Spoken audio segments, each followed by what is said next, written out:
বৌমা, দেখো না বাজার থেকে কত বড় বড় পটল আনলাম, কি বানানো যায় বলো তো? তাহলে মা আজ বানানো যাক তেল পটল। প্রথমে পটলের খোসাটাকে ভালো করে ছাড়িয়ে দুই মুখটা অল্প অল্প করে কেটে নেব। সমস্ত উপকরণগুলো রেডি করে নিয়েছি। তারপরে মিক্সারের মধ্যে কিছুটা টমেটো, আদা, রসুন, গোটা জিরে, শুকনো লঙ্কা একটা পেস্ট করে নিলাম। লবণ হলুদ দিয়ে পটলগুলোকে মাখিয়ে রেখে দিলাম।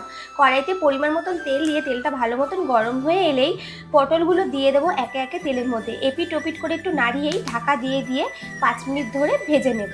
পটলগুলো ভাজা হয়ে গেছে, এবার একটা পাত্রের মধ্যে তুলে নেব। ফোড়নে দিয়ে দেব তেজপাতা, শুকনো লঙ্কা, গোটা জিরে দিয়ে হালকা নাড়াচাড়া করে নিয়ে দিয়ে দেব কুচিয়ে রাখা পেঁয়াজ।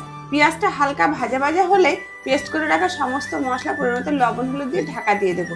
মশলা থেকে তেল ছেড়ে দিলে ভেজে রাখা সমস্ত পটলগুলো মশলার সঙ্গে ভালো করে কষিয়ে নেব। এবার আবারও ভালো করে নাড়াচাড়া করে নিয়ে ওর মতো জল দিয়ে ঢাকা দিয়ে দেবো। ঢাকনাটা খুলে নিয়ে পরিমাণ মতন চিনি দিয়ে দেবো।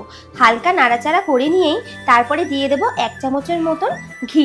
তারপরে আবারও দিয়ে দেব কিছুটা গরম মশলা দিয়ে হালকা একটু নাড়িয়ে নিলেই রেডি আমাদের তেল পটল। চলো আর কি, এবার তাহলে শাশুড়ি মাকে টেস্ট করানো যাক। কেমন, ভালো তো? দারুণ।